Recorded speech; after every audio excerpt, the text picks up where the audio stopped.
Hello and welcome to the channel. Today we're going to be talking about homeschooling in the state of Wisconsin, and we're going to begin with the HSLDA website. And if you have legal questions or legal concerns, you can join HSLDA, and I think it's only $10 or $12 a month, and you can check back at their website to see if they have any updates. You can also check at the State Department of Education website, and you can print those out and put the date on them and put them in your portfolio or your binder to keep. And that way you can check back every now and then as well, because you never know when they're going to update or change them. Right now it says that you have to file a yearly report before October 15th. And it talks more about that. And it says this can be done online via the DPI's website, and it gives you a link. It says your statement must state how many students you have in the elementary and high school grades were enrolled in your homeschool as of the third Friday in September. It must also certify the homeschool's main purpose is to provide education or religious base and not to circumvent the compulsory school attendance laws. Your homeschool is privately controlled. Your homeschool will provide at least 875 hours of instruction during the school year, and your homeschool will provide education in certain subjects, and it lists the subjects. You must have the main purpose of providing private or religious-based education. The main purpose of your homeschool must be to provide private or religious-based education, not to circumvent compulsory school attendance laws. Be privately controlled, and it talks more about that, and you can read that on there, and it lists the subjects. And it says the curriculum must be sequentially progressive. In other words, as you teach, you move from simpler to more challenging concepts or skills. So it's right there. And like I said, you might want to print that out with the date on it and put it in your portfolio or your binder. And this is the Wisconsin Department of Public Instruction, and they have this frequently asked questions, and you can go and get that and print that out as well and put it in your portfolio or binder. You could even save it as a PDF and email it to yourself. So it talks about a home-based private education program and doing homeschool instead of private school, and the requirements and who provides the instruction, and you can read that on your own. You can pause this and read it, or you can go look it up to read it. So I thought I would just scroll down, so if you wanted to read it, you could pause it and read it to save you the time. But I think I would want to put it in my portfolio or binder to keep that in there. I love when they have things like this for you.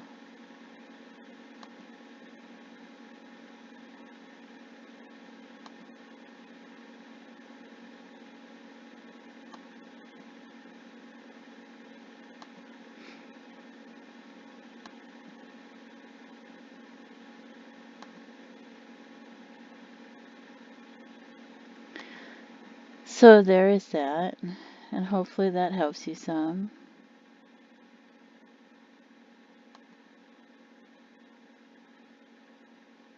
It also talks about diplomas and applying for college.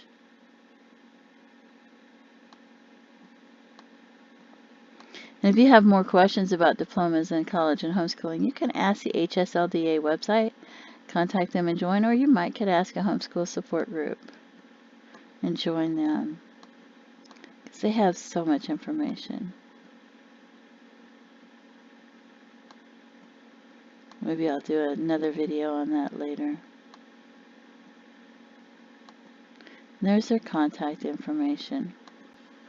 I would suggest you keep a portfolio or a binder and you have your child help you with that, or you create one for you and one for your student. And some of the things you might want to put in there would be a placement test that you take it that you have them take at the beginning of the year to see what level they're on, state homeschool laws and the date, copies of any forms you file, a couple of calendars for attendance records.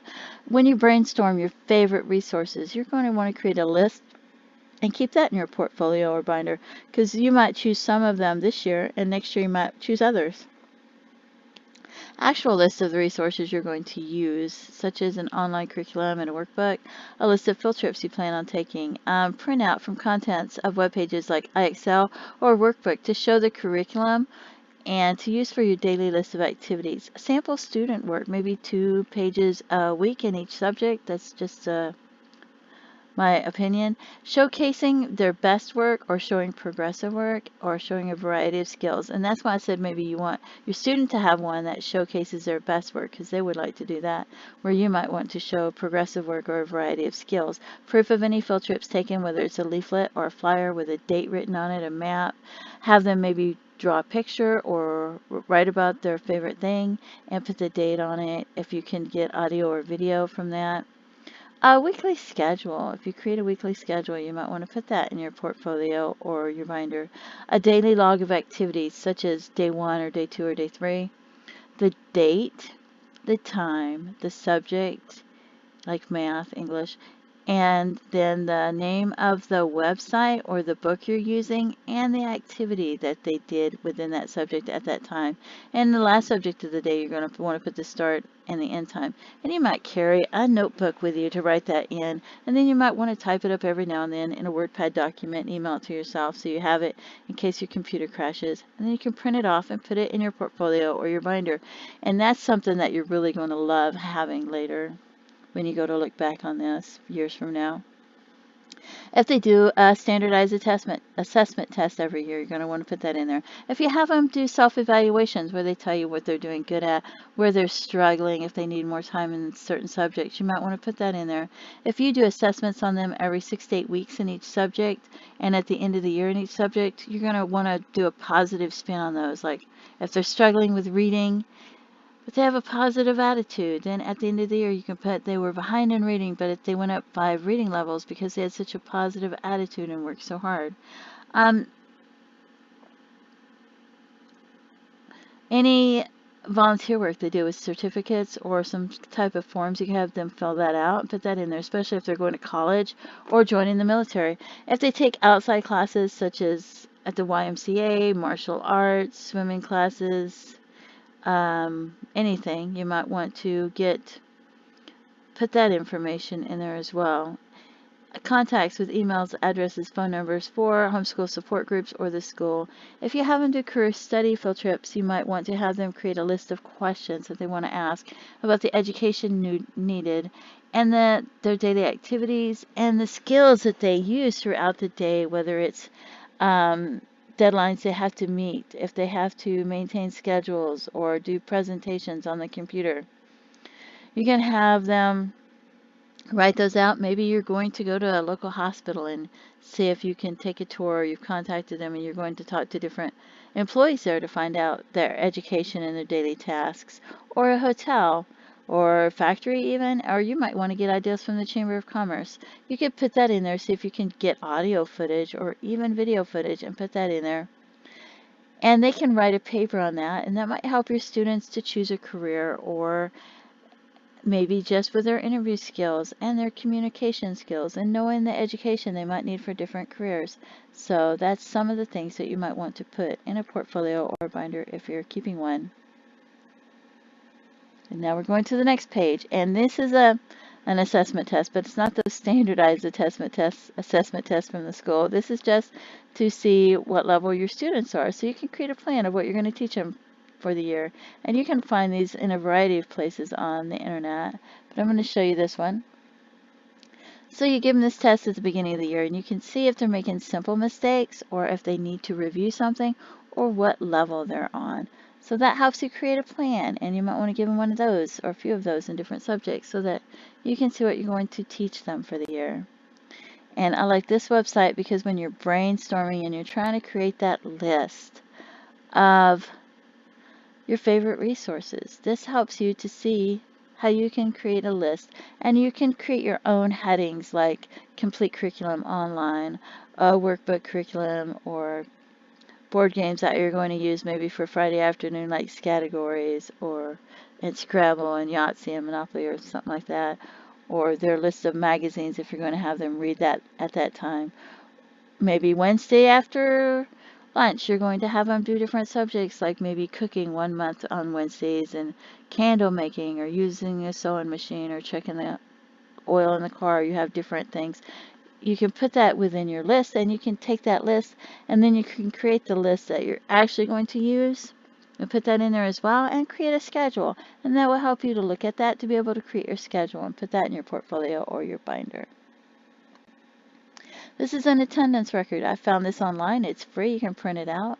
You might want to have two of them, one for the days you plan to have school, holidays, and field trips, and another one for the days that you actually end up having school, because even public school, they end up having things come up or snow days. And this is the IXL website, and you can see how easy it is to print out the curriculum for each subject and put that in your portfolio or your binder. So if you're going to use this one, and if you're creating that daily log of activities, like the day 1, day 2, day 3, the date, the time, the subject, IXL.com maybe is the website or the book you're going to use, you put that in there. And then you go to put the activity, and you're like, what is the activity? Well, it's skip counting by 2s or skip counting by 5s and 10s. You can see what that daily activity is. And then you can use that as well for your daily log of activities. And I don't have Khan Academy up here, but Khan Academy is another resource. Whereas IXL costs, I think, about $20 a month, Khan Academy is free for everyone, everywhere. It covers from pre-K all the way up to college courses. And it even has life skills. And that's another website that has, that it's just an excellent resource. And this one's all in one, homeschool.com, and it is also free at this time. And it's a great resource, and it's fun, and you can check that out to see if you like it. So that's also complete curriculum.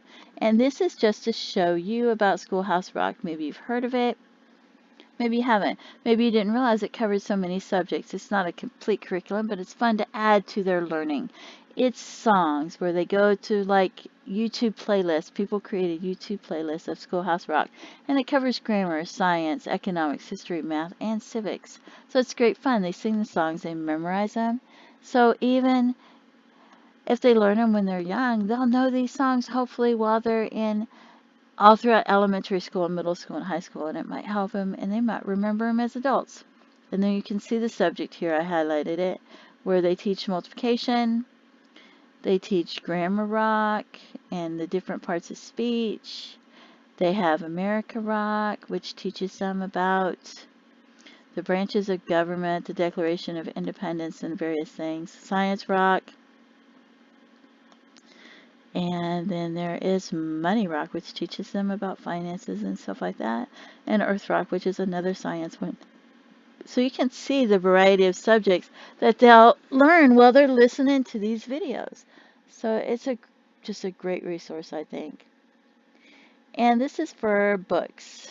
So if you're looking for books to read, this is Project Gutenberg, and you can find a lot of books here. And you can click on the title of the book. And then you can click on how you want to read it, and there it is. So it's very user-friendly. You can see how you can click on each chapter, and so there's an excellent resource. And this one has 4,000 or 5,000 books. It's International Children's Digital Library. If they came out with different editions, they might be there. You click on the name of the book. You click on that, you want to read it, and there it is. You just click on each page, and you can turn the page in the upper right-hand corner to the left or to the right, and you can just scroll down or zoom out, however you want to do it. If you do take your children to the library, you might want to create a list of library skills you want them to learn. Maybe have the librarian help with that, and give them a certificate of completion and put that in their portfolio or binder as well. And this is PBS. You've got different subjects. Maybe you're using IXL or Khan Academy for 2 or 3 hours a day. Maybe you're using a complete curriculum workbook for an hour a day as well. Maybe you're giving them a free period every now and then to choose what they want to learn about. So maybe you want to go to a place like PBS and let them choose what subject they want to work on during that time and what they want to learn about, because it has so much and it's fun. And you want to make sure that learning is fun. And then you can just let them decide maybe if they want to draw a picture, write a paper, do an art or craft about what they learned. You just want to make it more interesting and more fun so that they enjoy learning. This is core knowledge, and I haven't really used this one, but I thought I would throw this in there because there's so many different resources, so you could check it out, see if you like it or not. And this one is readworks.org, and this one is supposed to be free. So you can go check this one out as well. I haven't used this one, but it also looks like it might be a fun resource. And this is Best Ed Lessons, and this one has a lot of things. So if you need a spelling book and you don't want to go buy one and you want to see what they have, you can go download a spelling book from there. And they have a lot of resources. You can even get just spelling word lists. And this is one of their spelling books. Hopefully this works. I have so many links open that sometimes it freezes up a bit. So and I'm going to try to scroll down to show you this book. Whoops, the picture didn't show up too well. So you can see the types of lessons it have, and it's interesting just to see the book and what it was like back then and their lessons, even if you don't use it. And if you're creating your own spelling word lists or getting other spelling word lists and you need ideas for lessons, maybe this will help you.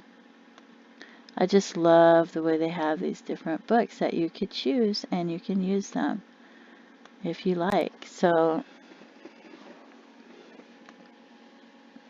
there's another resource for you. And then this one is the UK, but it has all these free workbooks that you can download and print out and use or put them in PDF format. But I just couldn't believe all the workbooks it had. So this is another excellent resource to help you with your homeschooling if you decide you want to use it. Another thing is homeschooling support groups. Maybe you want your student to go on field trips with other students. Maybe you want them to go on outings. Maybe they meet at the local YMCA or they just have picnics together. Maybe you have questions about driver's ed, getting a college degree. Maybe you have questions and they have that you hadn't even thought of, but some of them are free and some cost money, and you can check it out and decide if you want to join a homeschool support group. And maybe this will help you with your homeschooling. So hopefully this helps someone. I tried to cover a variety of things with homeschooling. It's hard to cover it all.